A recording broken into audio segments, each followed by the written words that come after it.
Салам алейкум, Адис. Өткөндөгү 49 игл Бишкектеги турнирде жеңишимен куттуктайм. Турнир боюнча сразу сүйлөп баштайлы. Экинчи раундда чарчап калдың, Рахмат. Экинчи раундда бираз чарчап калдык. Үчүнчү раунд ачылдык. Подготовка жакшы болду. Бираз весовка процедурадан бираз ашып калган болдук. Ошон үчүн 8 граммды түшүрө албай бираз пене ургап калды. Суу жок болуп калды. Ошол весовка боюнча туура эмес кылып окшойт биртке. Ашыпка кандай эмнеден болду ашыпка?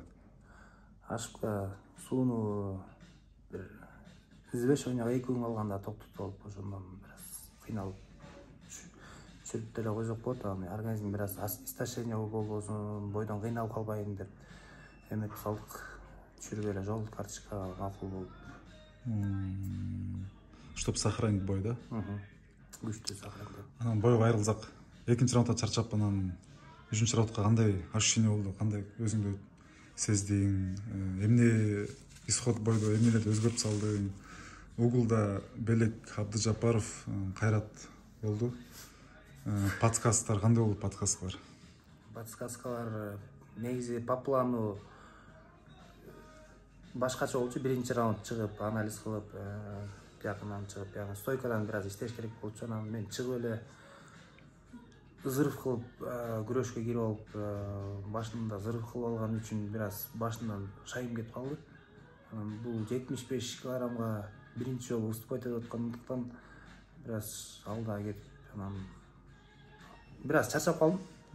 Анан бираз чарчап эле ою келип кетти. Мурун только заменага чыкчык.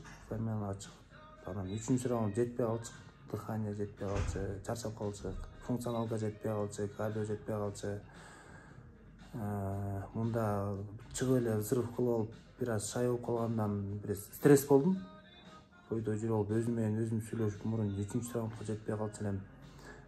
Мында кандай болуп калат деп бираз стресс болуп, анан кайра өзүм менен өзүм сүйлөшүп, психологически, морально өзүмдү оңдоп, даярдап, жок, мен жакшы даярдандым деп, убакыт да жакшы болду.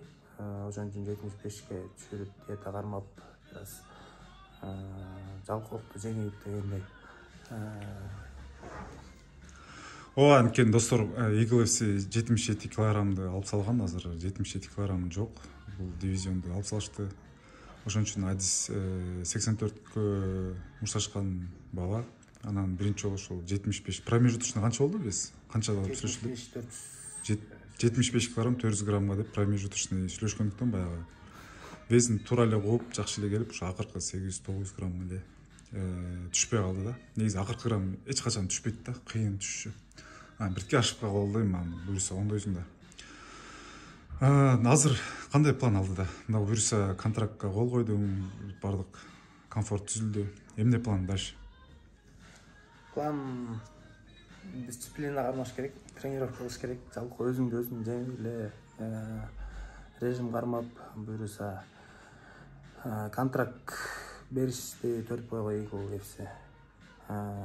Себепкер болгон Айбек Моңолов байкеге терең ыраазычылык, клуб универсалга терең ыраазычылык, баарды колдоп жүргөн байкелерге чоң ыраазычылык, досторум, ата-энеме анда эмне деп атасың?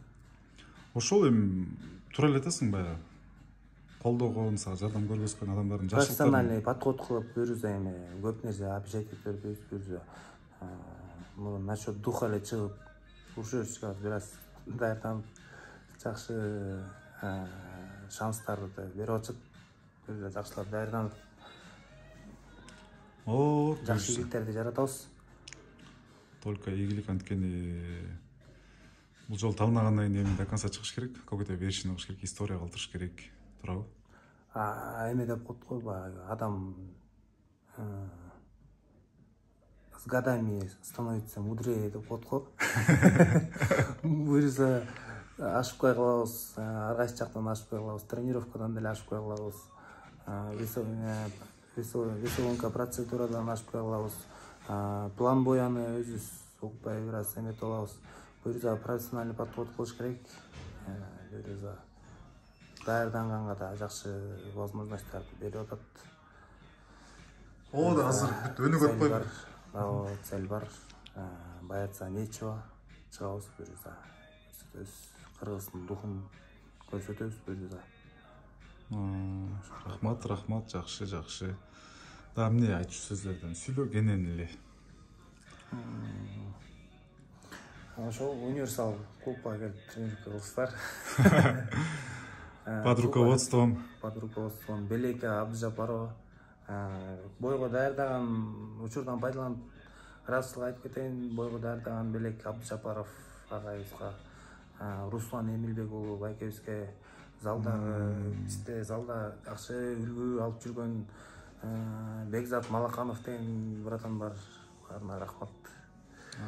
Кимдердин атын айтпай калсам рахмат биржа. Сила единства деп коебу. О да биримдик ынтымак болсо жакшы жүрөт да. Ийгилик бар дейт биржа. Жакшы бага. Жакшы. Да кандай суроо берейин сага? Эмне жөнүндө айткың келет? Негизи ар бир ушундай бойго даярданып, анан ашыкпай кетиресиң да.